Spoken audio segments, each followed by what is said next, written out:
That's right. Every superhero needs theme music. In the name of Allah, the beneficent, the merciful, I bear witness there is no God but Allah, and I bear witness that Muhammad is his messenger. Welcome to another edition of Jock Brothers Presents Let Us Make Man. I am your host and moderator, Brother Jackie Muhammad, and we want to welcome you all to 2023. This is our first show of the year, and we thank you for joining us. We thank you, our loyal watchers and listeners and followers, for supporting us throughout the year. We thank you for your support this year. We have a wonderful show for you today. For those of you who are setting your New Year's resolution, we hope that we can help you in that act if it has anything to do with eating to live. So with that, I would like to introduce and present to you my co-host, brothers in this work, brothers in this mission, dedicated brothers. I'd like to first start with my brother from New York. Come on. He's fired up, ready to go. He's ready for the new year. He's one that would say, "Yeah, Lord, I'm gonna eat one meal a day this year, bro. I'm telling you, it's on my mama." So I want you to receive our brother Ahmed B.R. Muhammad. Assalamu alaikum, soldier. Rahim, the name of Allah, the most gracious, most merciful. Like the young boy say, "On my mama." Yes. My name is Brother Ahmed. We like to thank you all for taking time out of your busy schedules to join us. This is our first show of the year. What are you doing this year? Well, what we're doing, we're spreading truth. We're spreading life-giving teachings. We're changing lives. We're setting off the year the right way. Come on, man. We pray that all of you take something from this show and our upcoming shows and our previous shows, and you're blessed to have some change in your life to guide you towards freedom. Thank you for joining. Back to you, Jack. Yes, sir. All right. And I'd like to introduce the next co-host, hardworking brother. He's ready to get it in too. He has the New Year's resolution. He said he took a step forward, but he backflipped. So we want to help our brother. Do a cartwheel up forward again, so we can get that flip on. We're gonna do the forward flip this time. But my brother, your brother, Brother Kawi Muhammad. Assalamu alaikum, soldier. Wa alaikum salam, and again, thank you for tuning in to another episode of the Jock Brothers Presents Let Us Make Man. I personally think this is a perfect show to start the year off because I know that so many people make these New Year's resolutions to get themselves in shape. They get all these gym memberships, but they don't necessarily consider the diet. And so we got the brother on here. I think it's perfect to start the year off. And I can't wait to get going with the show. But once again, thank you for tuning in and supporting the Jock Brothers. If you were here from the beginning, you see us now, you see that was a tremendous upgrade from when we started to now. And for those that have decided to support us financially, thank you. And please continue to do so. And you can cash out whatever donations that you want to give from the bottom of your heart to the Cash App information that's scrolling at the bottom of the screen. But let me tell it to you. It's $ JAQBROS. Jock Bros. Thank you again so much for your contributions. And of course, we have a prison initiative that don't stop because our desire is to put 1,000 final call newspapers behind bars around the country. 1,000. And so for a 90-day subscription of the final call behind bars is $18. Our $18 donation is, to some people, is a small contribution, but the much it can do is absolutely priceless. And for 6 months, it's $30. And for 1 year, it's $60. So please support that initiative, support that endeavor. And of course, you can always send those funds also to the Cash App information scrolling at the bottom of the screen, and you can put prison ministry or prison initiative so we can know where to allocate those funds. Also, last but not least, I don't know 1,000 inmates, and I don't think all of us on this show collectively know 1,000 inmates. So we need your help in making sure that we can get this paper behind bars to these individuals, and you can do that by sending whatever information you have about a loved one to jockbrothersviewers@gmail.com.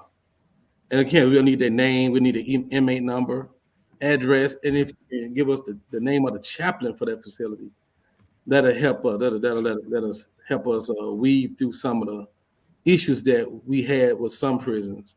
So again, name, inmate number, address, chaplain number. Thank you. Let's get to the show. Thank you, Brother Jackie. Yes, sir. Yes, sir.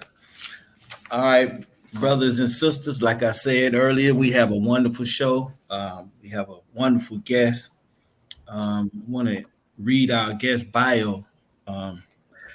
His name is Dr. Akili Graham Muhammad, affectionately known as Dr. Akili. He attended Meharry Medical College in Nashville, Tennessee. He completed residencies at the University of Texas. Dr. Akili practiced in a federally funded health facility in Houston prior to opening his own private practice in 2003. He's trained traditionally in allopathic Western medicine. He has concluded that the medical society with the best technology, the most doctors, medications, and medical facilities is not, I repeat, is not producing adequate solutions to restore and heal the body. As such, Dr. Akili now studies How to Eat to Live by the Honorable Elijah Muhammad. It's a beautiful study right here. He's making a complete, he's completing the work of our message, teaching us the science of it, man. This is what we need. He also deals with alternative therapies designed to provide a holistic approach to restoring the body through nutrition and alternative therapies. Evaluating the whole body is what is needed in holistic health. So we want to deal with that holistic health tonight. Recognizing this need and the lack of information available to the society, Dr. Akili began offering a series of how-to seminars designed to educate and improve mental, emotional, and physical health. He actively educates society by speaking at schools, religious, and community organizations. Dr. Akili continues to take time out of his schedule to address restoring your health in your kitchen. That's right. He believes that prevention is worth much more than doctor bills. So with the Jock Brothers round of applause, let us welcome for the new year to the show. Let us welcome him back to the show, a regular contributor to the Jock Brothers, Dr. Akili Muhammad. Assalamu alaikum, sir. Thank you, brothers, for having me. I sure appreciate it. That's enough about me. Let's get whatever work y'all got for me. Well, let's start. Let's get into it, Dr. Akili. It says here, you said that you concluded that the medical society with the best technology is not producing adequate solutions to restore and heal the body. Now, I looked up allopathy, which is what you studied, right? Allopathic. Yes, sir. And it says that it is the science of healing the symptoms of diseases. Yes, sir. And so I was like, wow, so we're not healing the diseases. So we're not touching the disease. So was that part of, why you concluded what you concluded? And tell us about your conclusion, sir.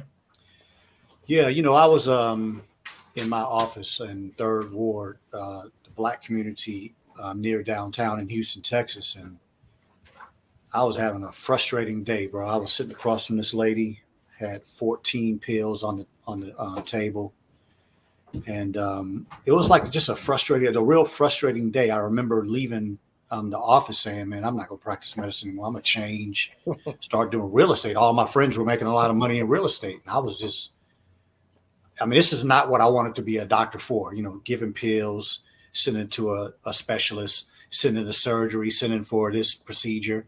It just wasn't fulfilling me, bro. I was literally in a serious turmoil at that time in my life. And literally when I went home that night, How to Eat to Live was in my bookcase, which was right near my door when I came in the house. And, you know, I know it was Allah that just made me notice the book more than typical. I grabbed it and started reading it that night, and I couldn't put it down. Over the next probably like 3 to 4 days, I read How to Eat to Live every day when I got home. And, you know, in the first 30 pages, he says, you can cure diabetes without medication. I was like, hell, ain't no way he know what he's talking about. Chronic diseases can be cured in months or years. I ain't never heard nobody say nothing like that. And then fasting can cure 90% of your ills. Those 3 statements right there blew my mind. And literally, in all honesty, I was angry. I was like, why in the hell can this man say this? And I didn't hear any of my mentors, nobody in medical school, no studies to mention any of these things. And so I didn't believe it. You know, I went to the office after finishing reading book 1 and was like, man, I'm about to prove this man wrong. So here I sit all these years later, totally lost that battle for sure, because that book outperformed any and everything that I've ever read in my life. And it gave everything back to me: fulfillment, pleasure. So it was a wake up call, my brother. Like you said, I mean, when I actually started doing research and I look back at like the origins of medical school and the ideology that was put in the medical schools by the Rothschilds, I was seriously angry at how much money I had loaned to get this degree.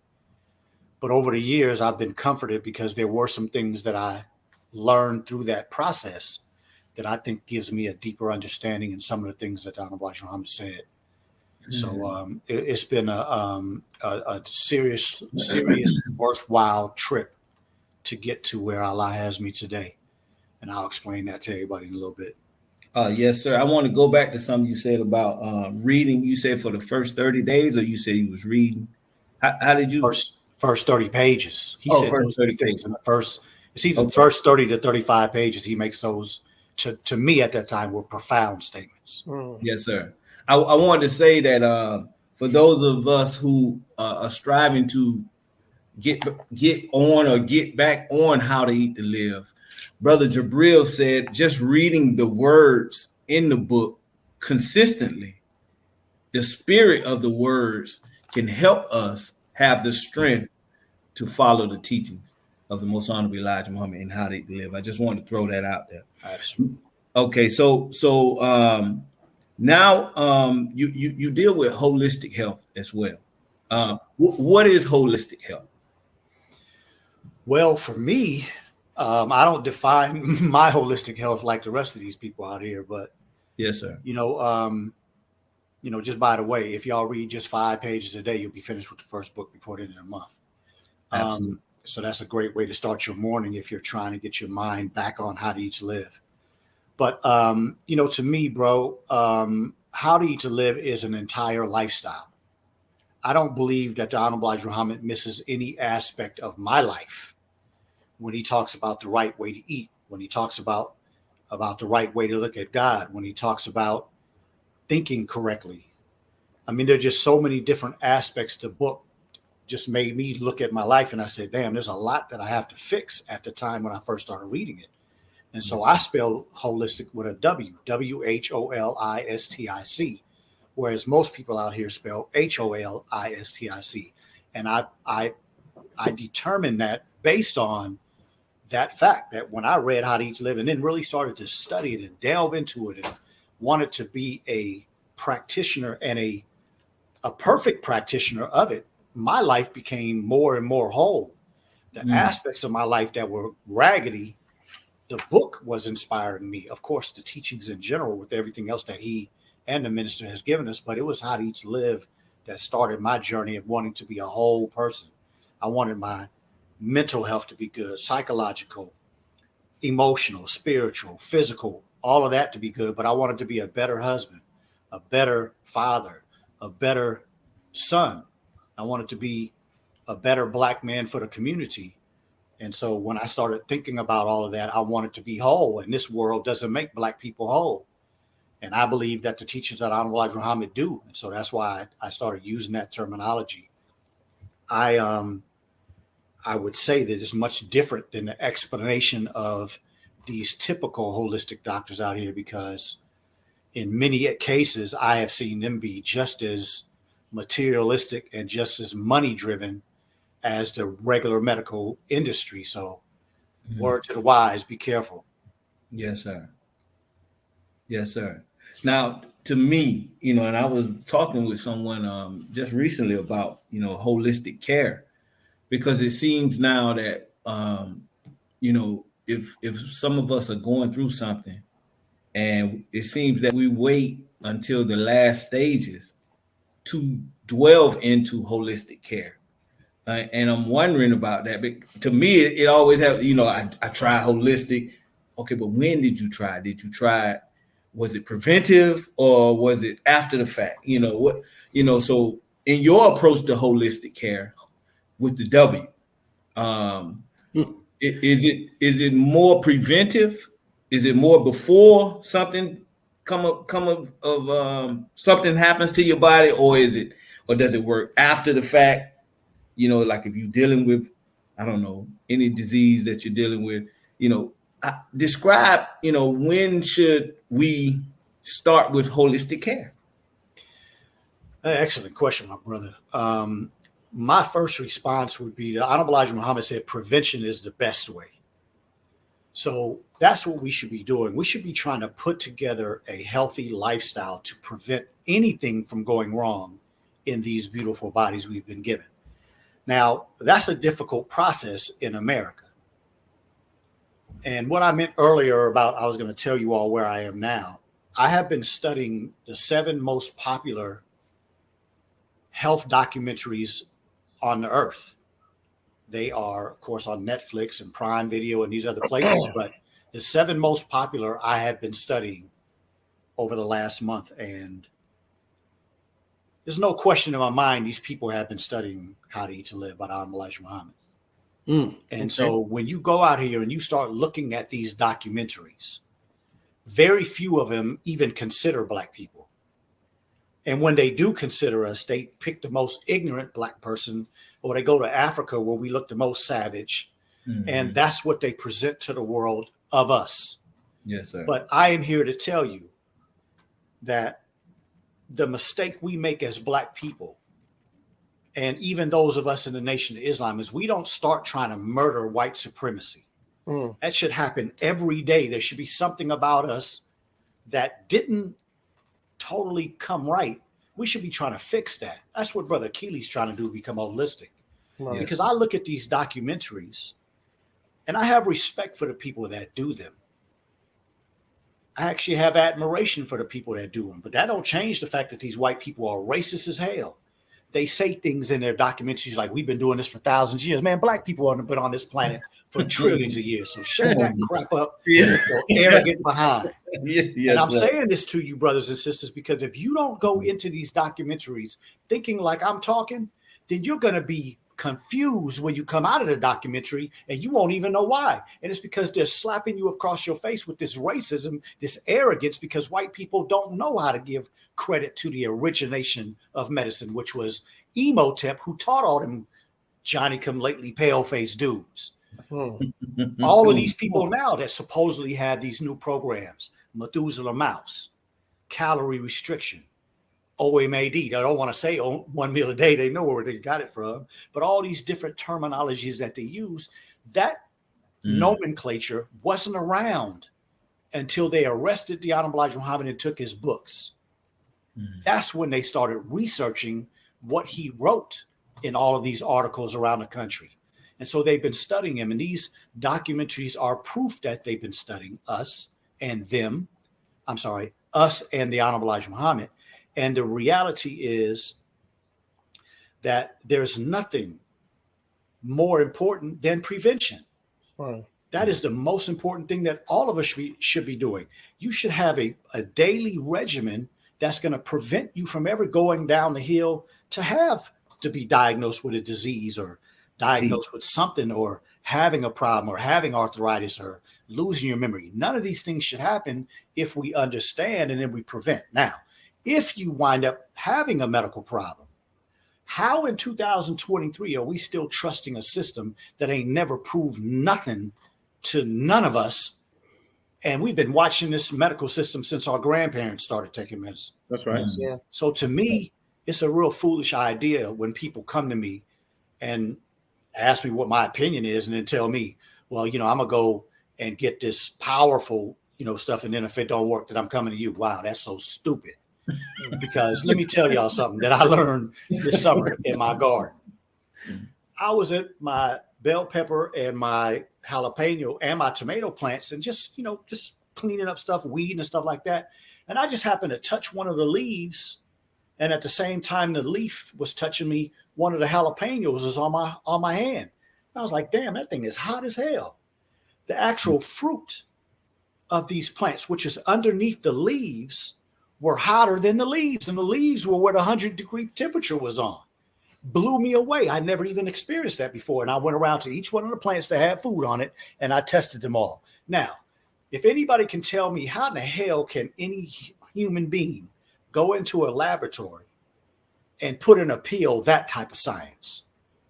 What kind of human can go into a laboratory and put in a liquid or a supplement or anything that's got that type of power? So if you get your mind confused with the reality that you're going to go to a traditionally trained doctor and you're going to take a tablet after doing 30, 40 years of not treating yourself right, you come up with this problem and you're going to take a pill to fix it? That doesn't even sound like it makes sense when I pose it that way. So brothers and sisters, we got to get back to the way we were before this system transformed my mother's generation. My mother was born in 1935. My mother told me that when she had me and my brothers, the doctor told her that the Similac and Enfamil was comparable to breast milk. That's why she didn't breastfeed us. And so now I have a disconnect with my mother because there's no way you can totally be connected to your mom if she didn't breastfeed you. There's a disconnect there. I've proven it within myself. I don't have time to tell that story tonight. Yes, but the sir. other thing is that they've told us different than my grandmother, right? My grandmother would get ill or we would get ill. My grandmother would say, oh, take this plant or let's go out to the countryside and get this or that, make this type of tea or make this type of bath. But my mother was influenced to say, take something. Got a headache? Take something. Stomach hurt? Take something. So we were destroyed in that connection to the earth, connection to nature, connection to the motherland. And now we've been inundated with a system that has proven us nothing. So I would say, brothers and sisters, consider to not go in a system that's never been about healing you. It's always been about money, and Black people have been destroyed by that system because they experiment on us, treat us like crap.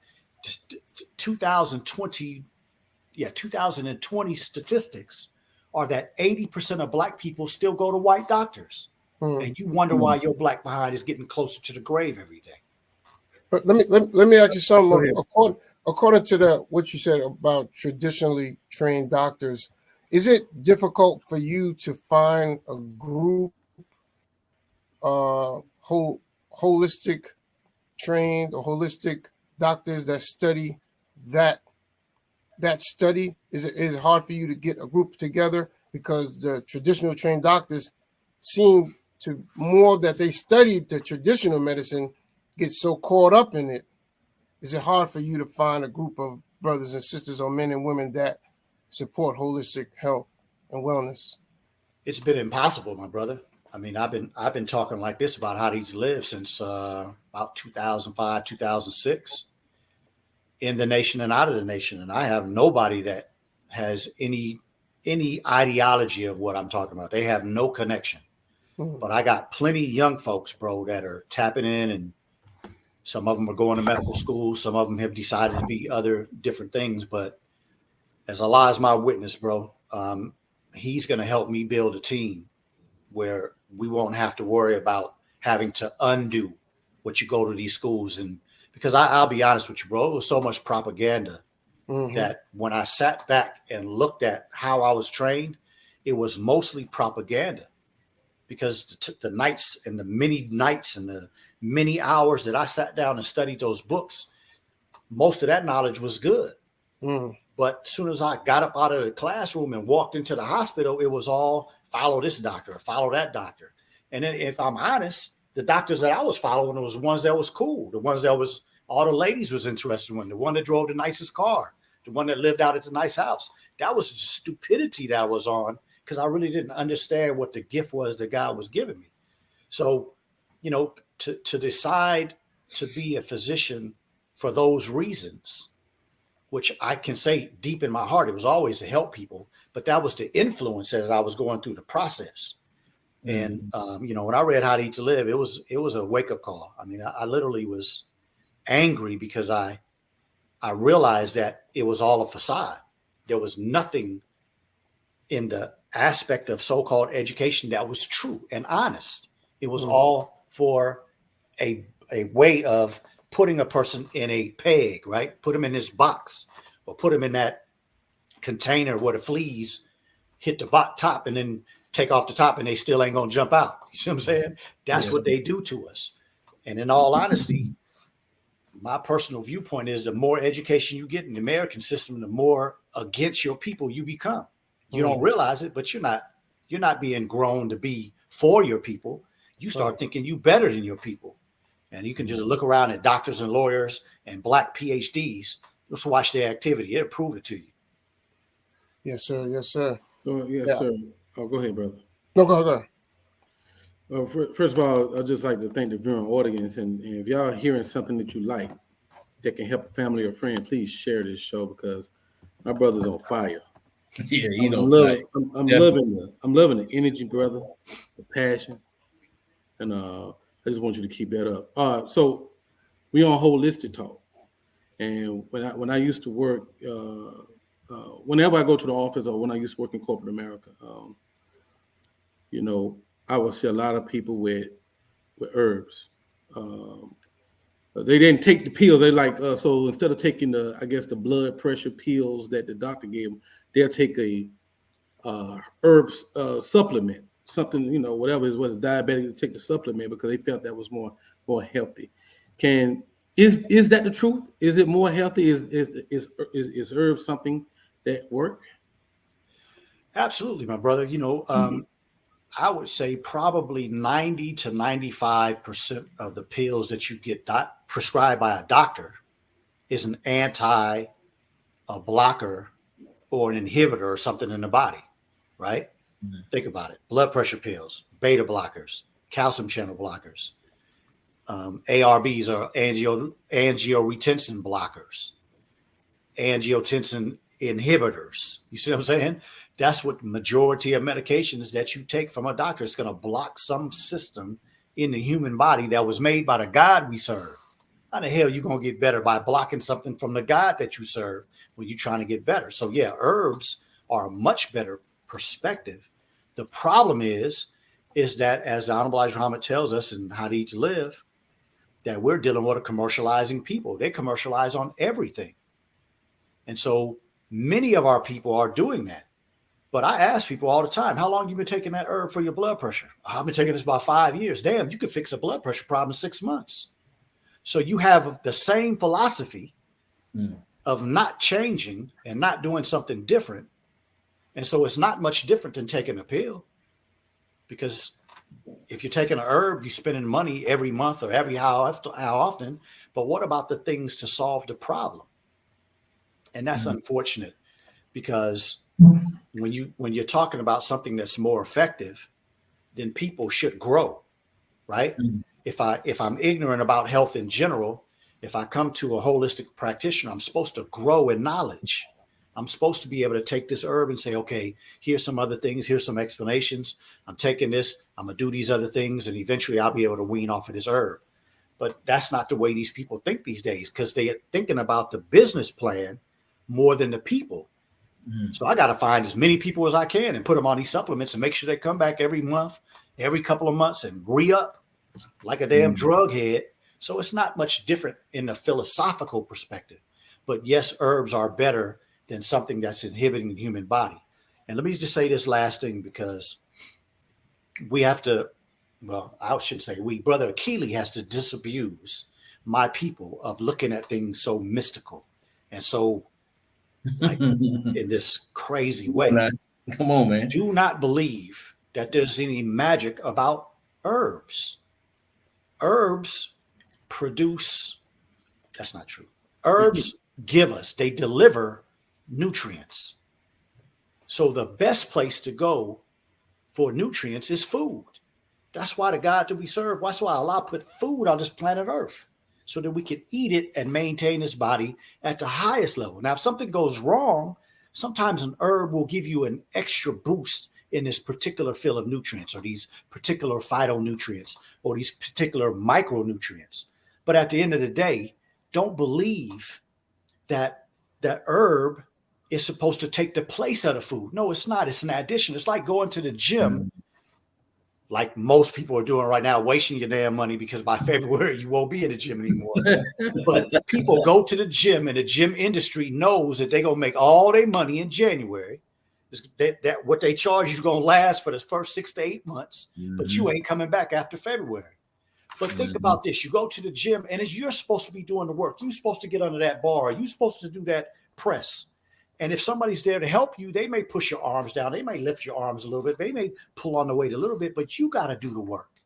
And that's the reality of herbs. The food is supposed to do the work to keep you where you need to be. When you need a little help, you need a little boost, you need a little support, that's when you do herbs. But don't get caught up in thinking that something in a laboratory that somebody put into a pill, a liquid form, or whatever the case may be, that cannot be better than putting something in the dirt in your backyard and being able to pull that off of that plant. The Honorable Elijah Muhammad said there's very little pure food on the market when he wrote these articles many, many, many years ago. And Brother Akili can vouch for the fact that I don't give a damn what the name of the grocery store you go to. Name them all. Yeah. You can't find a lot of pure food. Even the places that are supposed to be better. Yeah, brother and sister. Garbage over there, a whole lot of tricks and a whole lot of lies. Come on now. We better get to growing food. That's for sure. So Yes. herbs, brother.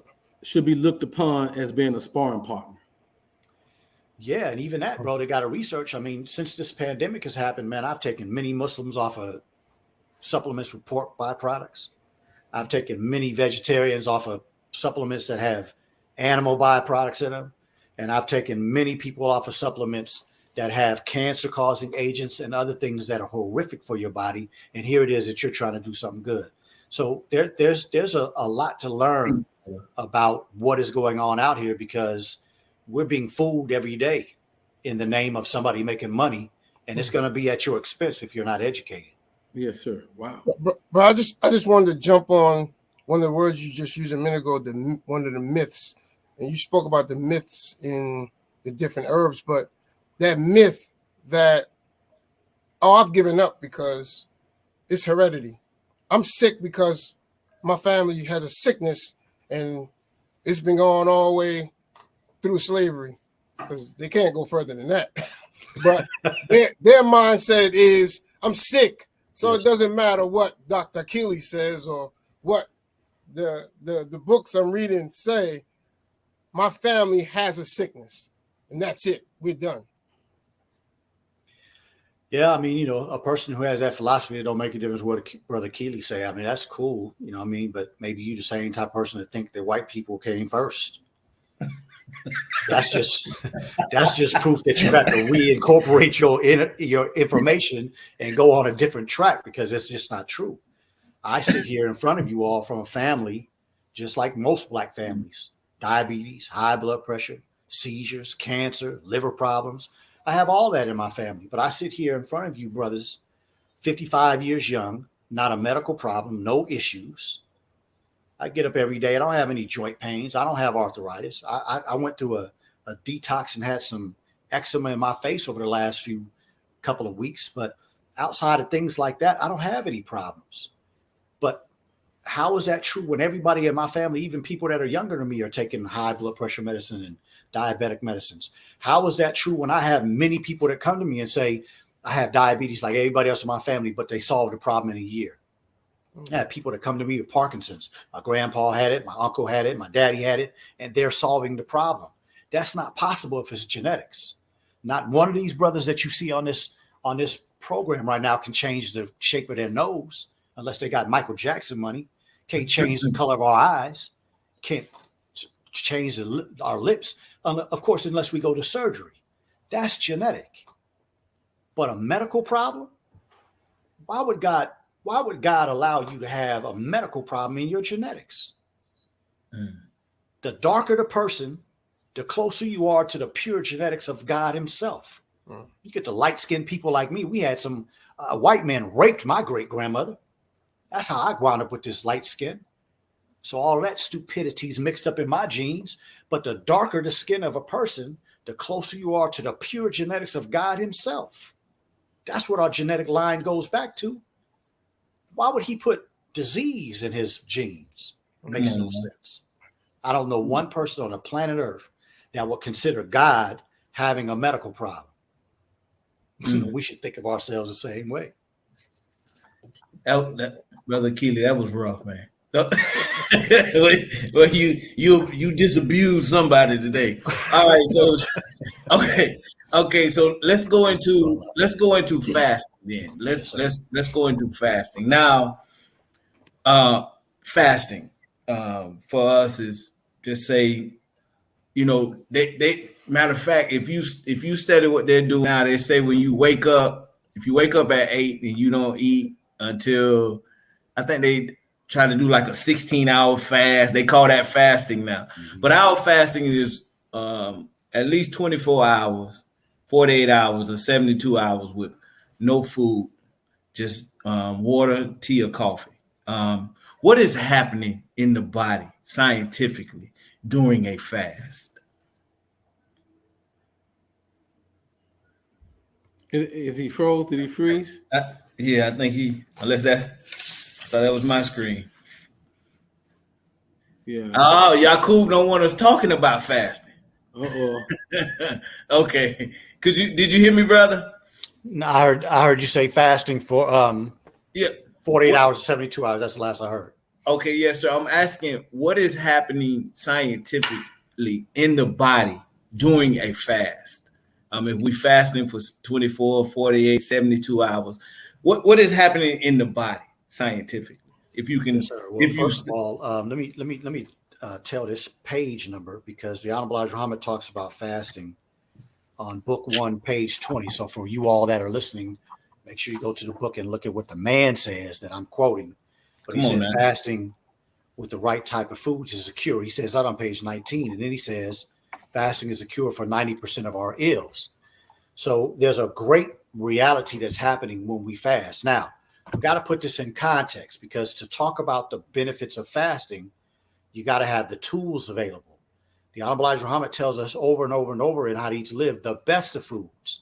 So if you believe you're eating the best of foods, not going to McDonald's or eating ramen noodles or going up and down the aisles and all your food is coming out of boxes and packages, your fast is going to be beneficial, but it's not going to be beneficial enough. But if you're eating the best of foods, we have to look at the reality of how long it takes to digest food. So if we're talking about a vegetarian meal, probably 6 hours. Add fish, maybe 7 hours. Add chicken and turkey, probably going to go up to 10 hours. Eat beef and lamb, probably going up to 14, 16 hours. Now, why am I saying that? You saying to digest it, right? To digest it, right? Yes, sir. So if I sit and I eat a meal, yes, sir, and I have chicken in my meal, when I take my last swallow, it's going to be approximately 10 to 12 hours to digest that chicken with other stuff mixed up with it. Beef and lamb longer, right? So you got to take this in consideration when you start talking about fasting. So I'm just going to use fish as an example, right? So we eat fish, 8 o'clock, swallowed your last portion of your meal. It's going to take you approximately 7 hours to digest that, right? So 4 hours to midnight, 3 more hours at 3 o'clock in the morning, you have finished digesting your food. If you ate a vegetarian meal, go a little less. If you ate those other meats, go a little longer. But now you're looking at the time frame after digestion to absorb everything. So the nutrients have to be absorbed by the small intestines and the large intestines, and then what? Placed into the body, right? The Honorable Elijah Muhammad mentions in How to Eat to Live that it takes many hours to process the food after we have digested it, the proteins and the nutrients. So we're talking about after a 7-hour digestion phase, you're looking somewhere around that same time frame to absorb and to put those nutrients into the body. So 14 hours after 8, right? 8 p.m., 8 a.m., 12 hours, 10 a.m., you now have finished putting everywhere it needs to be. You ate the best of foods. You have the tools in the brain, tools in the liver and the muscles and all aspects of the body. Whatever was calling for it, that's what the body does. It sends it where it's needed. And now your body is in the capability of absolute repair, renewal, and remodeling of anything in the body that needs to be fixed. Man, this is good teaching, bro. Right? Now, Come on, it goes to another degree now, though. Yes, So sir. here Yes, it sir. is. At that time frame, you're fixing, you're repairing. And then approximately 5 hours after that, you start doing what we call autophagy, which is now taking things out and using that recycling process. Oh, I can use that out of that cell. We about to kick that cell out. Yeah, it's no good anymore. Yeah, I want to use that little, what you call it right there? Yeah, give me that. These tissues over here, we're going to clean out that whole thing. Oh, yeah, but I want to use that right there. That's good. All the bad stuff we throw away. Then what happens in the next 4 to 5 hours? You go into making stem cells. That means absolute regeneration. That ain't something that's repaired. That's not something that's remodeled. That's brand new, like a baby just coming out. Right. Right. So we go on back and we looking at all these companies out here now selling you stem cells. Have some discipline about yourself and go on a fast, and you'll make your own stem cells. So think about that. After about approximately 20 to 24 hours, I'm making stem cells. We're allowed to drink water. We're allowed to drink tea. We're allowed to drink coffee on our fast. So we're talking about almost 48 hours of our body looking, checking out, what do we need to renew? What is the most necessary place in the body that needs to be renewed? Boom, send those stem cells. So with fasting, you get renewed. That's why the Honorable Elijah Muhammad can make a statement like fasting is a cure for 90% of our ills. And these people have been studying it since he started saying it in the 30s. It's the best thing that you can do when you have eaten the best of foods. When you don't eat the best of foods, some of these processes can still take place, but it's like putting bad gas in a Lambo, putting bad gas in your Bentley. I don't know very many black people to do that. They go buy expensive cars. They go to the most expensive gas stations. But yet we sometimes will go on a fast after coming off a vacation or eating bad food or eating cheap food. We should start trying to take care of these bodies to the best of the ability, and you will watch it heal 90% of your ills. Man, hold on, Kawhi. Hold on, Kawhi. Let me go back. Yes, sir. Okay. Okay, now with the stem cells. So your body does not do that while you're eating? Impossible. No, sir. So it only happens when we do our 3-day fast every month, black man. Yes, sir. Renew our entire blood system. Red blood cells, white blood cells, plasma. That's the whole blood system. The only thing other than that is water. In a 72-hour fast, what the Honorable Elijah Muhammad has been telling us to do for 90 years, we will replenish our entire blood system. So imagine what would happen if you fast for 5. What about 10? But no, it cannot happen when you're eating. And it cannot happen if you're drinking juice on your fast. You interrupt the process. See, that's science. I'm loving this, brother. Go ahead, Kawhi. Well, no, I heard the coffee, tea, and what's it called? Coffee, tea, and water, right? Water. I'm not talking about the 3-day fast in particular. I'm just talking about, just a bit like milk. I like milk, Now, and some consider it a food, and I know you don't supposed to drink it during the 3-day fast, but if it's considered a meal and I'm eating a meal, when do I use milk? When is the time to use milk? If it's considered something that could be considered a food. Well, the Honorable Elijah Muhammad says when you eat and get full so that you can make it to your next meal. So for instance, today is I was pretty busy, but on a typical day when I end my day and I got reasonable time, I will drink milk or make a milk smoothie an hour and a half before my meal.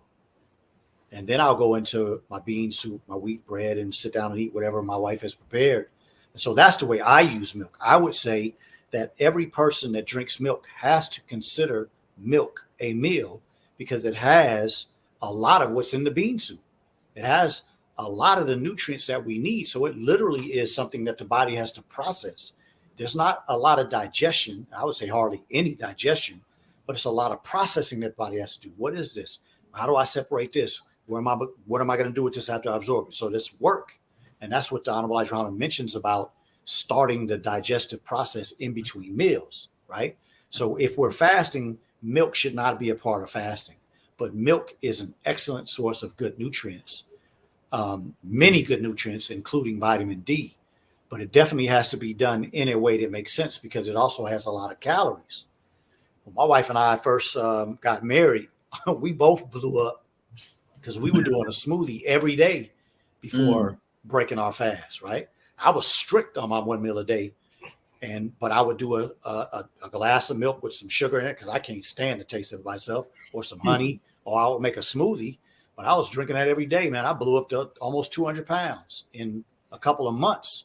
So it has a lot of calories. So you got to be careful in how you do it. And then the other thing that I suggest people use milk for is making the transition to 1 meal every other day. You can eat your meal, like let's say, for instance, today I eat my regular meal. Tomorrow I would drink milk or just do a smoothie, and that's it. And then the next day I eat a meal. And then you get to a point where you say, okay, I'm going to stop doing the milk on those days, and that's going to be my day that I don't eat. So a lot of times I use it just to help people kind of move towards 1 meal every other day, which I would suggest to every person that's over 40. Why? Well, the reality is that we live in a very toxic society. We live in a society where very demonic minds are doing things that we don't even know about. There are chemtrails almost every day. If you walk around, you ever look up, there's poisons in the water. Even the best of foods, as Honorable Elijah Muhammad teaches us, has some toxins in them. But how often do we mess up? And let me not take it off on anybody else. How often does Brother Keeley mess up? So I need as much fasting as I can get.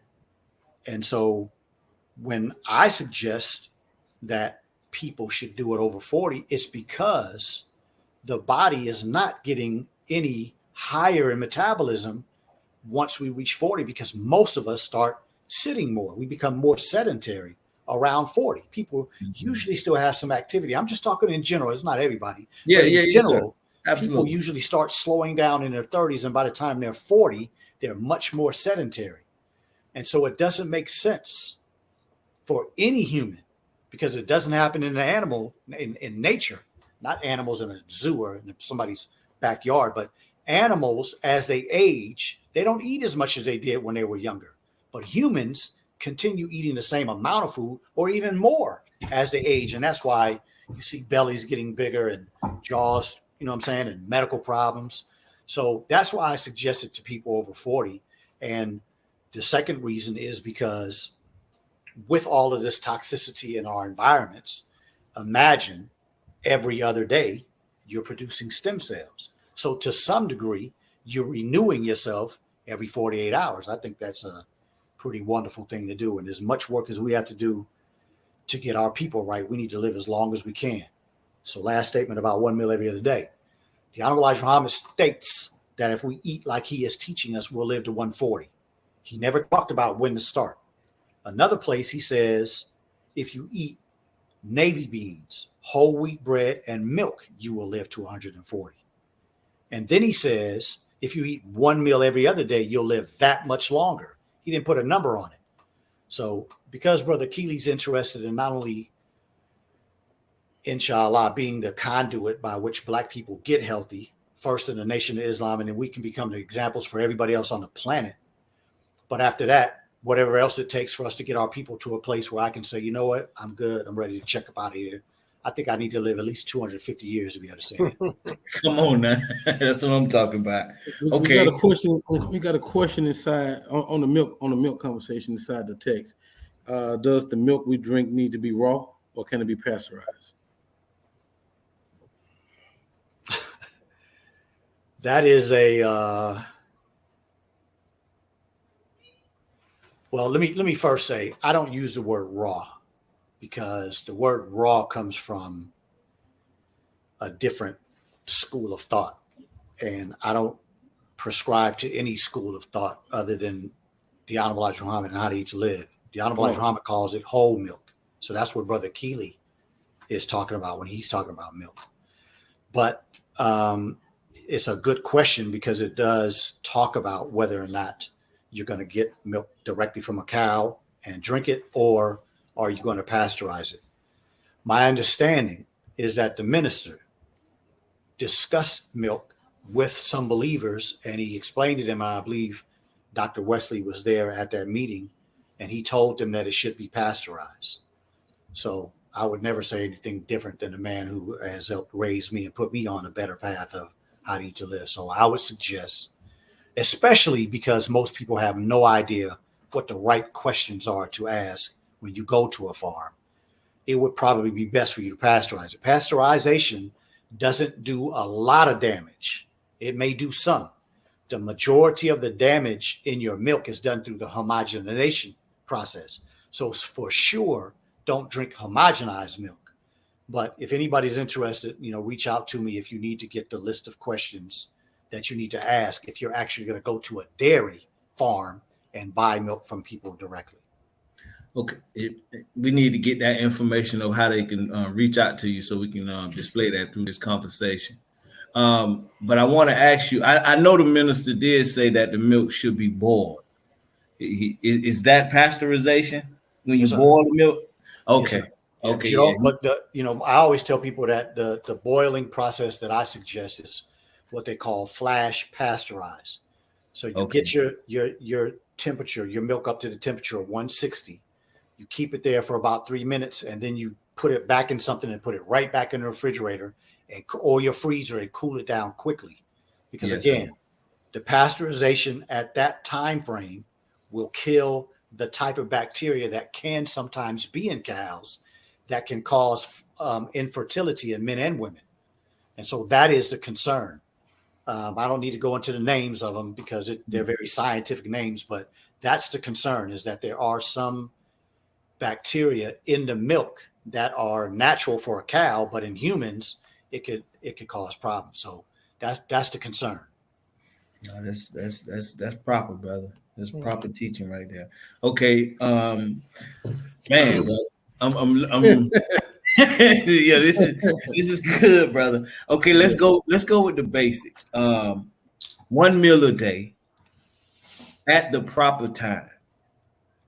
And he teaches us the proper time is between 4 and 6. I'm wondering, is there anything scientific about 4 and 6 that the body is doing at that time, or is it anything that you have discovered why he wants us to eat between 4 and 6? Well, let me make a correction on that, my brother, because in book 1 on page 33, he says eat 1 meal a day from 4 to 6. Okay. In book 2 on page 85, he says eat your meal in between 4 or 6. Can I tell you all what the Honorable Elijah Muhammad meant? Hell no, I am not the man who met with God. Yes, sir. But what I can say is that the sun is at its zenith at 3 o'clock. And after that, the human body, which is tied into the circadian rhythm and the earth revolving around the sun, begins to start calming down as well. So Brother Achilles' estimation, I can't say what he meant, but my estimation is that the body is starting to go towards a more calm, a more relaxed, a more ready to go to sleep perspective, because we are made to want to rest and need to rest as the sun sets, right? Again, we're talking about the sun is still and the earth is moving around. So it's not actually the sun setting, it's the rotation of the earth. But for sake of being clear with everybody, as the sun sets, your body is starting to calm, chill, getting a little more slow activity. So I think that it's tied to that, because the digestion process needs to occur so that we can get those nutrients and be prepared for the next day. That's the purpose of that one meal, is to give you the nutrients, the energy to take care of that next day. And so that would be my estimation, my brother. I couldn't say and talk like I'm an expert, but that's what I have concluded based on what I understand of the body. That's a good conversation. Go ahead. I got a question about that one meal. In chapter 14, it says, you do not need everything that is good to eat to live a happy life. Take some of the things that are good to eat. Of course, you should have a balanced diet. Now, I read that statement to go into a question of people who set up their dinner and, okay, I have my proteins here, I have my carbs here, is that necessary to set up your meal that way? No, I don't think so. My personal suggestion to people when they reach out to me is the first thing that you should do if you're going to follow How to Eat to Live is make your grocery list based on How to Eat to Live. You know, if a person says they understand who the Honorable Elijah Muhammad is, and you say you're going to follow How to Eat to Live, why did you not make a list of foods that the Honorable Elijah Muhammad mentioned in How to Eat to Live? Right. Because Brother Keeley, when he puts his mind around the reality of who I think the Honorable Elijah Muhammad is, I don't believe he ever wasted a word. Come on now. I believe that every time he's ever told us anything, and even a whole book like Message to the Black Man, every word in that book is scientifically placed and has an absolute meaning that has profound understanding if we study it enough. So I don't ever think outside of the list of foods that I made out of How to Eat to Live. That is the crux of my diet. So when I sit down and I think about the fact that I do need protein, I do need carbohydrates, and I do need fat. Well, the Navy bean gives me all three of those things. Come on now. If I'm doing milk, I'm getting fat, sugar, and protein in that as well. If I'm doing vegetables, I'm getting a lot of the phytonutrients that are going to help solve problems. I'm eating fruit of different colors, get a lot of different phytonutrients. I'm getting all my vitamins in these different array and different colors of food. So, you know, it's amazing that you asked that, my brother, because I was listening to one of the documentaries. I'm forgetting the name of it right now. Let me look it up real quick.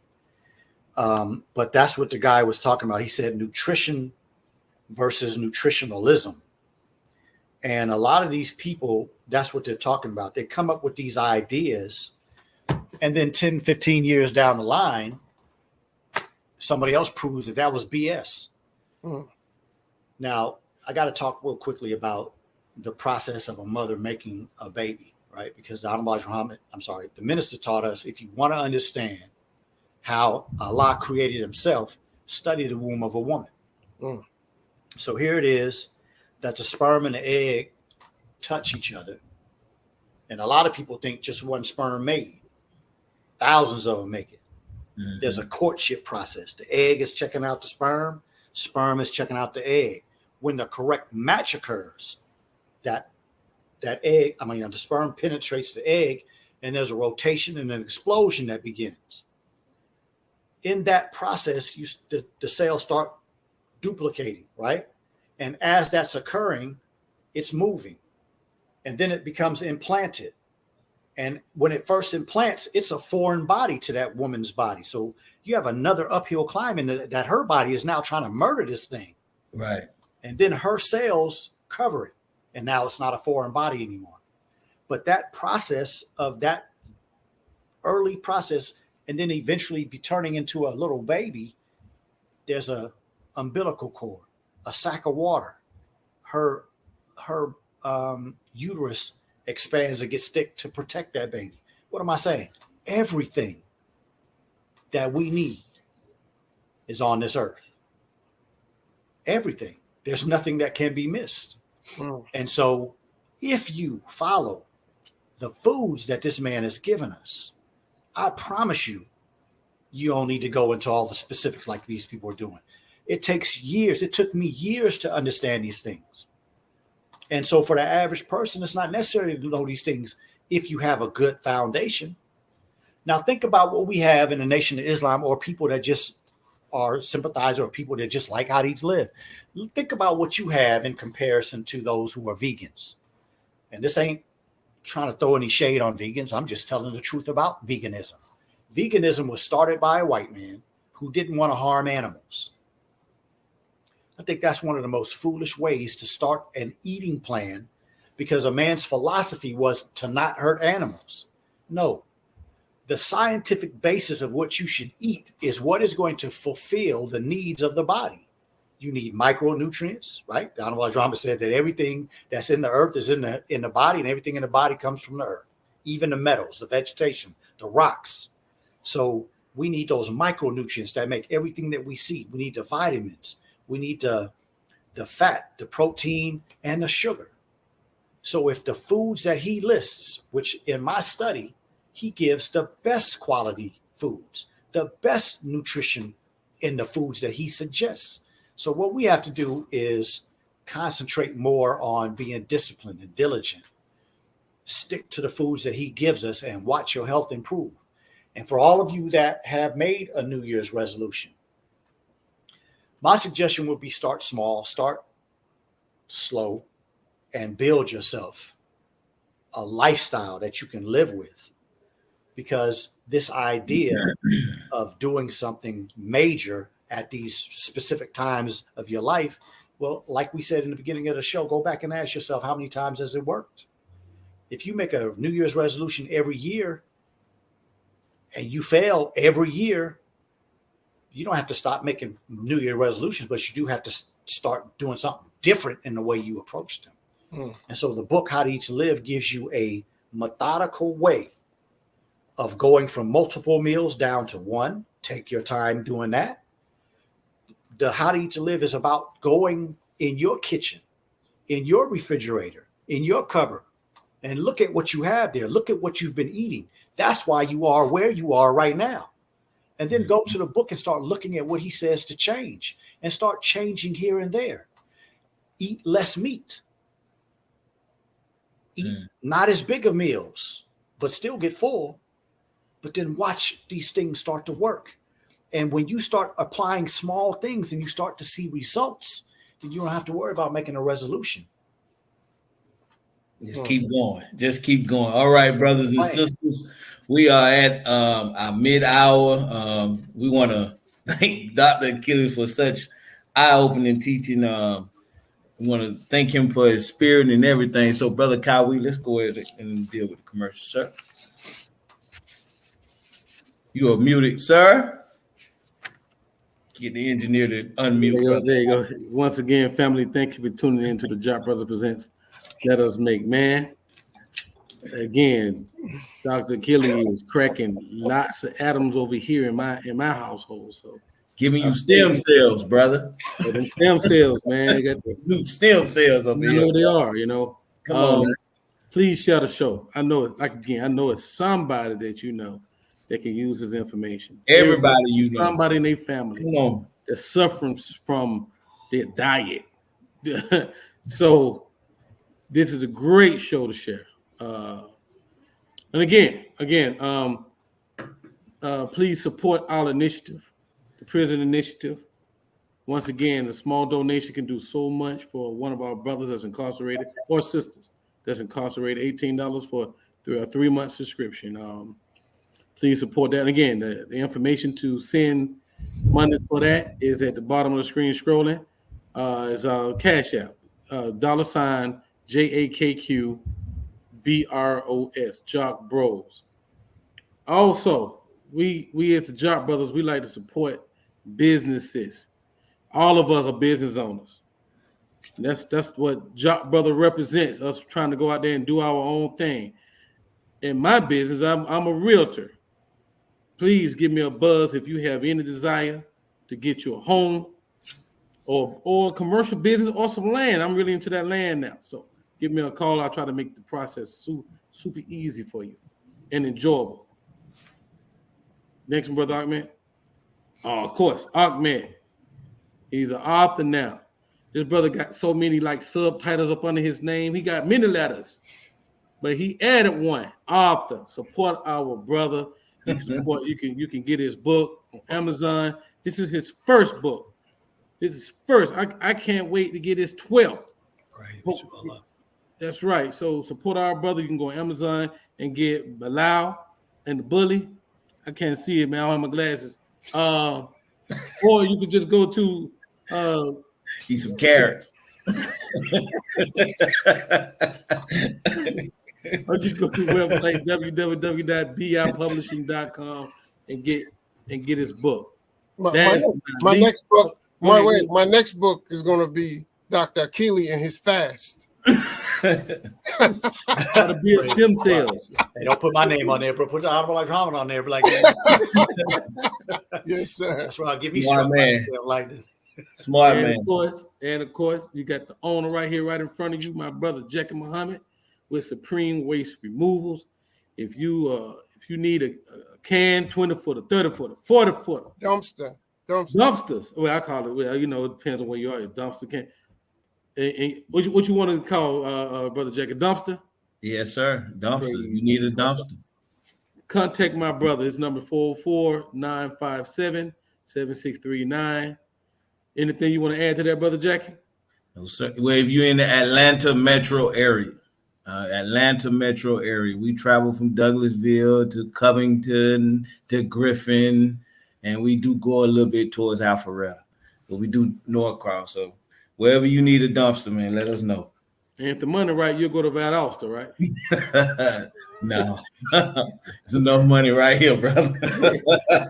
Praise be to Allah. Yes, sir. Thank you, bro. That's what I have for you. Thank you, fam. Thank you, Kawhi. Thank you. I do have a question though. I want to get this off the last time you was on the show, so definitely gonna get it off on this one. Look here. So I don't know if you look at there's a lot of Facebook going on where these guys having issues or erectile dysfunction. You see them on the commercial all day long. They got all these pills, do this and that and the other. Is that tied into the diet? And if it is, what's the fix? If you know one, yeah. Yes, sir. Absolutely. Having erectile dysfunction is a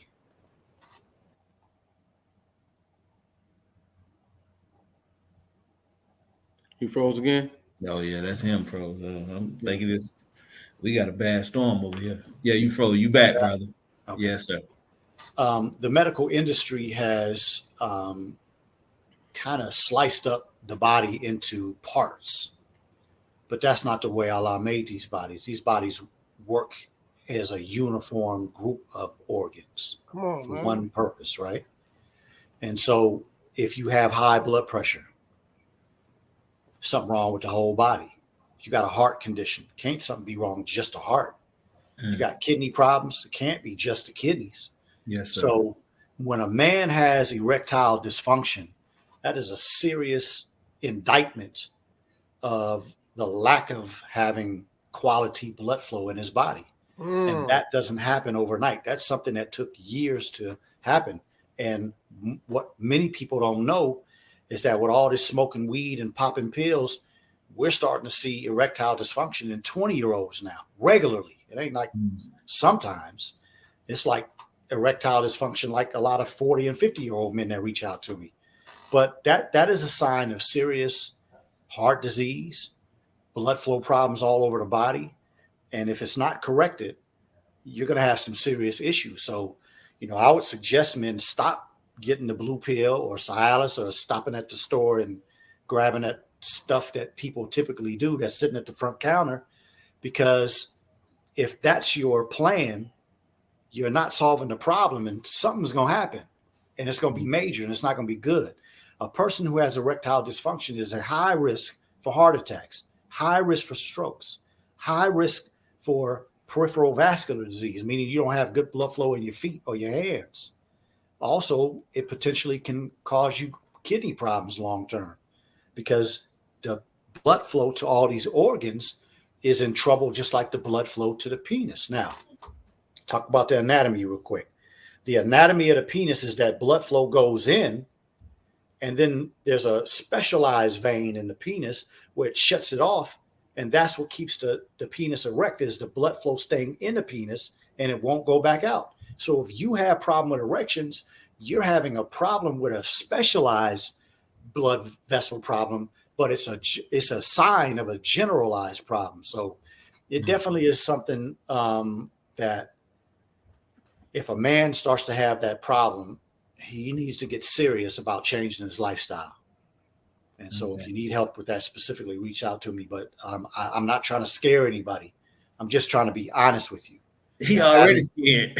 Hey, yeah, I mean, and that is true, bro. That most men know. Most men know. Yeah. I'm just telling you. Yes, sir. Let's as black men, let's start trying to stop being Hollywood actors. Come on now. Right? Because we pretend too damn much. Right. That's right. You gotta have somebody that you can go to and talk to. That's right. Somebody, because you ain't the only one whose thing is always looking at the ground. Come on, There's now. plenty men out there like that too. So talk to somebody about it and find somebody that you can go sit down. And again, I said earlier, you'd be a fool to go to a doctor and get Viagra or Cialis, because that's all they're gonna do. They're not gonna put you on a plan to solve the problem. They're gonna put you on a pill that's gonna get you erect.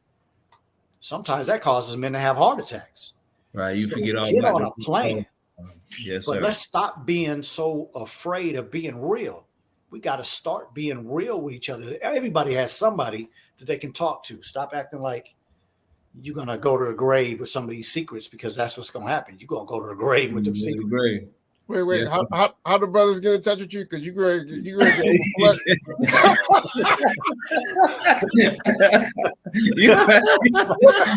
Well, I tell you what, the easiest way is just to, you see down on the screen, it says the Ultimate Wellness Group. Go to the ultimatewellnessgroup.com. You can get my number there, my email address, my social media. Tap in with a brother. Hey, look, I'm saying it. We laughing, but brothers, you know, it's time for us to stop dying from things. Yes, sir. And leaving your family alone and in disarray because you didn't take things more serious. Stop being selfish. That's selfish in my personal viewpoint. Because as I said, when I said earlier that my plan is to live to 250, I'm not just talking. I believe in this book. Yes. I believe in what it has done for me. So at the end of the day, you know, leaving our children and our wives in a place that's unexpected is not a good thing. And so we got to take a little more time to be real. We got to take a little more time to focus on our health. You know, we running after the bag, everything on social media, run after bag. Everybody talk about money. There's a lot more important than that. And I understand, you know, young people are focused on that, but as older brothers, you know, I don't consider myself an old person, but I'm an older brother compared to a 20-year-old. I believe I have to set a better example. So I have to talk about my insecurities. I have to talk about some things are going wrong. And that's just one thing. It's common amongst black men. And last estimates, if I remember, we're like 40 to 45% of black men in America have erectile dysfunction. So yes, you sit around, walking around, thinking that you're keeping a secret. You know, a lot of the brothers that you were around had the same problem. So let's start talking about it, get it fixed. Let's share our testimonies about what we did to take it in the right direction. And then it'll stop being so damn taboo. The damn erectile dysfunction, just as bad as fathers raping their daughters and people getting molested in our family. We need to stop all that crap. Yes, absolutely. So you say it's the ultimate. What was your contact information? The ultimatewellnessgroup.com is my website. So they can get all my information from there. Ultimate Wellness. Way it's spelled right down there. Yes, sir. Yes, sir. All right. Praise be to Allah. Now, Dr. Kelly, how often should men and women, black men and women in particular, get a physical checkup, blood work done, all of that? How often should that occur? I think it's a case by case situation, my brother, because, for instance, I met a brother about 10 or 12 years ago, and he was dealing with a medical problem. We started working together. I went to his house. I did what I call a cupboard visit, where I look at your refrigerator, I look at your spices, I look at all the stuff that you use regularly, look at your cleaning products, all your stuff you use on your face, your body, and all that. Kind of helped him clean up his life. His wife cleaned up the kitchen, and he solved the problem. It took about a year and 8 months, but he solved the problem. So for that type of a person, maybe, I mean, of course, if you stay diligent on the program, right? That's the point. You don't need to do it every year, because you're living the lifestyle and following a man that said you won't be sick. You understand what I'm saying? So Yes, if we are actually practicing how to eat to live, diligently reading the book and say, yeah, I'm doing it like that, then hell, if the man that we say we believe, and this is the man that met with God, said you won't have enough germ at the end of the year to make you sick more than 1 hour, to hell, what the hell I need a doctor for? I got the best doctor. Come on now. If I eat one meal every other day, I'm not going to be sick but every 4 to 5 years. I don't need no damn doctor that went to learn in these crazy schools and just want to push some medicine off on me. I got the best doctor on the planet Earth, or outside of the Earth. But at the end of the day, for those of us that aren't following it the way we should, and that are doing a lot wrong and are still eating meat, my suggestion is you're going to have to take the time to find a legitimate physician first, because you can get yourself in trouble by going to these careless doctors that use words very frivolously, and they can mess around and mess your head up. You go into a doctor's office, you nervous, you don't know what they're going to say. They check your blood pressure. They tell you got high blood pressure. How the hell can you tell a person they got high blood pressure? You checked it once. It's a damn lie. And that's what's happening to some of us. Come on, Doc. Doctor, you nervous, you got out of traffic, had an argument with your wife. You sit down because she's telling you behind the whole way, don't turn around. Take your behind to the doctor. Now, you tired of her talking? You don't want to go to the damn doctor's office? You tired of this damn traffic? You take your black behind in the damn doctor's office. They check your blood pressure. It's 175 over 102. That ain't your normal damn blood pressure. And you walked into this damn office. They tell you got high blood pressure, and now your head is messed the hell up. Right. And now you got to do all this flipping, all this kind of crap to try to get yourself back right here. So that's my point, is find a good physician first. That's why we need to be talking to each other as black men. That's But at the end of the day, finding a quality physician is first, because you can walk inside a doctor's office and get your mind murdered and never get it back. I've seen it happen. If there's some bad news, them goddamn crackers don't know how to tell you that, right? Like I said earlier, statistics that I have found, 80% of black people still go to white doctors. They don't give a damn about you. Right. And that's why black people's health isn't getting better. Right. Maternal mortality, infant mortality rate still going up. Prostate cancer up, diabetes up. Who's helping you? Got to do something different. So find a good doctor. And if you find a good doctor and you're not living your lifestyle right, I would say you need to get checked at least every year or every other year with the blood work. Right. Hey, doc, that's not an easy thing. Finding a good doctor, it's not an easy thing. Nope. Most of the doctors that look like us don't have our minds. I mean, now I was just about to say that. doctors in America are brown-skinned white people, are dark-skinned white people. Right. Then they shove that black. They shove that black RN in your face, like. That's what they do. Yeah. It's a game. It's all about money. But at the end of the day, brothers and sisters, I would say on that note that you got to be as diligent with a doctor as you are getting a car or a house or anything else that you think is valuable. So, in your region of the country, talk to people or go to the, whatever book or whatever insurance you have. But there should be a consultation where you sit down and you talk to this doctor and you ask him questions and you pose what kind of mentality they have.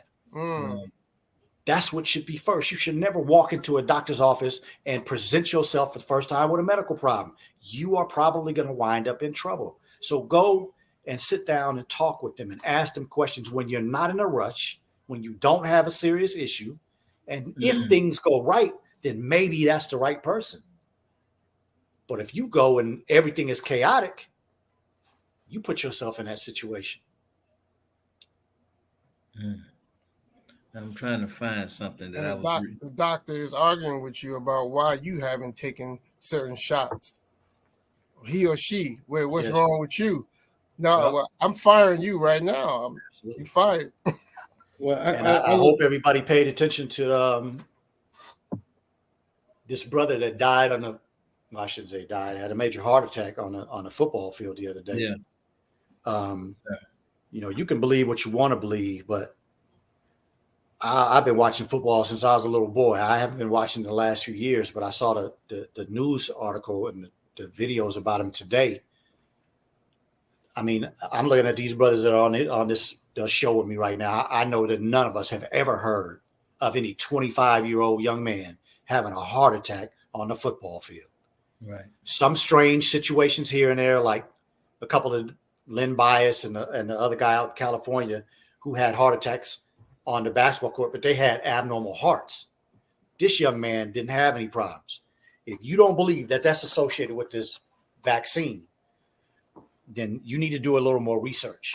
But at the end of the day, the point that I'm making is that these people will push you and they'll push their ideas. Yes, and sir. They have an agenda. Yes, sir. People are getting paid to have 70 and 80% of their clientele vaccinated. That's right. Big checks.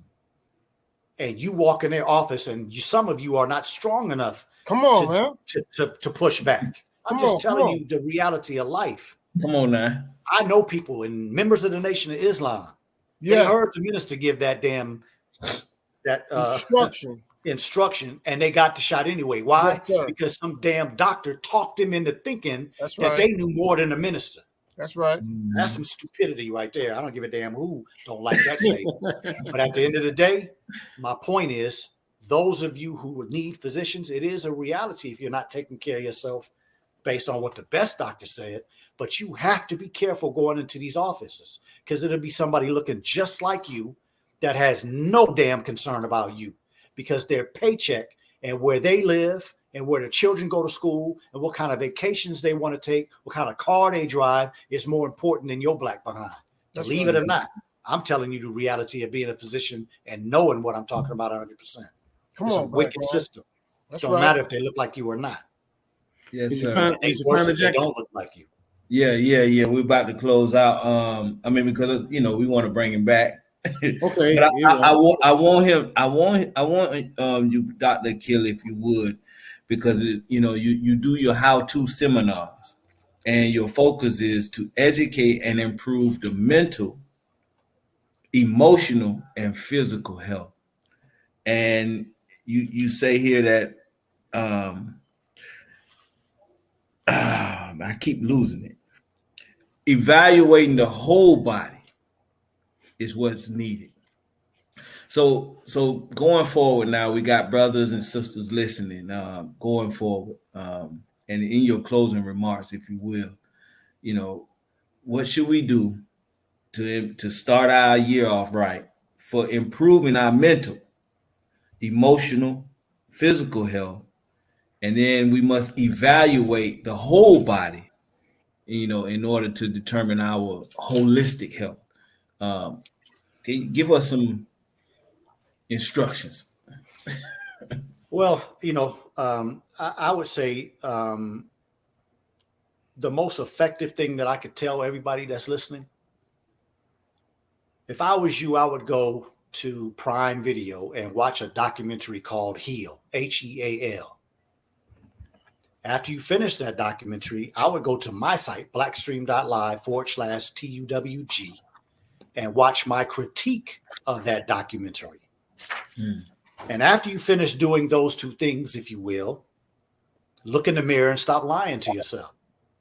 Come on, man. If your belly is hanging over your belt, if your knees hurt, if you have headaches, if you have medical problems that you've been having for years, and you keep telling yourself this lie at the beginning of every year and things don't change, your biggest problem is here. And until you start addressing what's here, you're going to keep doing the same thing and getting the same results, talking about change, getting the same results because you don't change. That's insanity. So here's my reality, that everybody needs to stop living a subconscious reality. What do you mean by that, Brother Keely? Many of us have gotten in the car, drive to work, go the same way every time. Sometimes you get to work like, damn, I don't even remember getting here. That's a subconscious reality.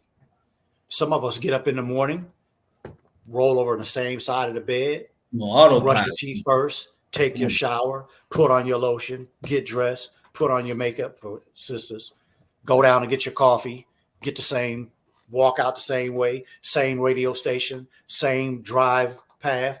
If you're living a subconscious life, you will never change anything. So start changing up things. Wake up in the morning one day, wash your face and go pray. Then take your shower, then brush your teeth. Next day, brush your teeth first, wash up, say your prayer, and then take your shower. Next day, take your shower first. Start switching everything up. Go make your coffee first, then come back and wash your face and pray. That's how you get yourself out of a subconscious life where you don't even realize what the hell is going on in your life because you do so much in a subconscious reality. But when you just do the small things like that, you will realize that everything is going to start changing because, wow, you're paying attention now. So instead of going the same way to work every day, pull out the driveway of your house. You typically go right, go left tomorrow. I mean, when you get to the job, go past it, go around, come back. Just do something different every day with every activity that you have. Don't go to the same damn restaurant for lunch every day. Shouldn't even be eating lunch if you're an adult. Same place for dinner. Switch it up. Start looking for some new places, some more healthy places. Start cooking at home. Watch some cooking shows. Go on YouTube and get a new recipe. Mess up a couple times. So what? Get your life into a conscious perspective, and then you will literally watch things change, and then you'll be better able to make change. But as long as we keep doing the same old thing every year, expecting something different, the lie starts to become regular reality. And that's when you're in trouble. That's my suggestion. Absolutely, Doc. Well, we thank you, Doc, for that suggestion. We thank Doc for those instructions, man. We thank you for your spirit. We thank you for your knowledge. We thank you for your and just being you, brother. And we definitely want you to come back as you are a regular contributor to the Jock Brothers podcast and Jock Brothers audience and Jock Nation. I'm pretty sure, like myself, you enjoyed every bit of what we heard today. And definitely you want to go to his website. Go to his website. Can we get the engineer to put, I don't know what's up with this engineer. He's moving a little slow. He might got a headache, Doc. You spoke about the headache. You know, he might have a headache. Okay, there we go. Yeah. If anybody was offended, if anybody was offended at what I said or how I said it, I apologize if I offended you. I really do have a apologize on the Jock Brothers sincere passion to help Black people with their health. And so that's the spirit that comes up out of me. So you doing final words? Yeah, we're gonna do final word, but we don't apologize on the Jock Brothers no more, Doc. Now I don't apologize for a damn thing. I don't apologize. We heard your feelings. You just got to deal with it. I'm telling you got to deal with that, man, because that was real. That was straight knowledge. But thank you, brother. Brother Doc. All right, brother Ahmed. Final word, sir. Hey, can I say something real quick? Oh yes, sir. Oh, there we go. Blackstream.live/TUWG, y'all. When I leave here, I'm going to do my show tonight, and that's what I'm going to talk about. I'm going to talk specifically about each one of those documentaries and why I am for sure that How to Eat to Live is being studied, but that all these people are deviating from what the Honorable Elijah Muhammad says in this book. And so there's nothing better.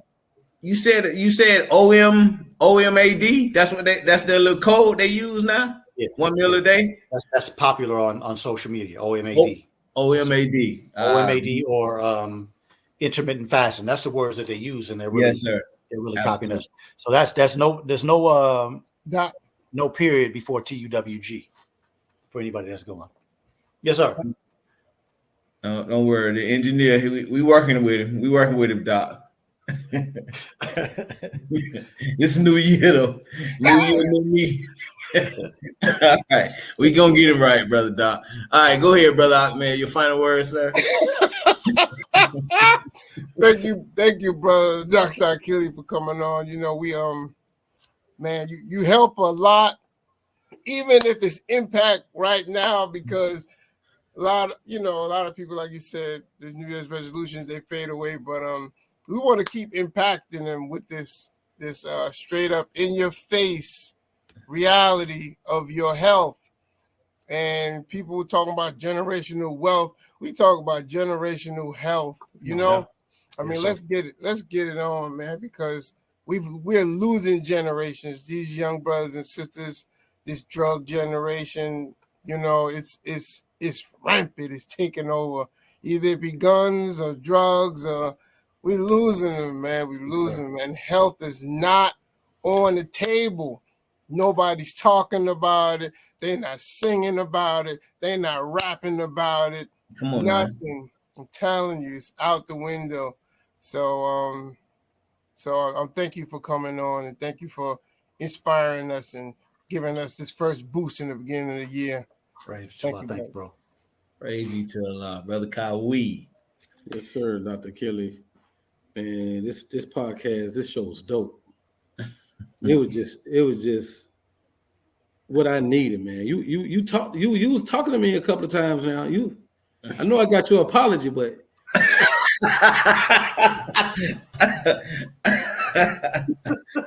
you offended the host. Yeah, man.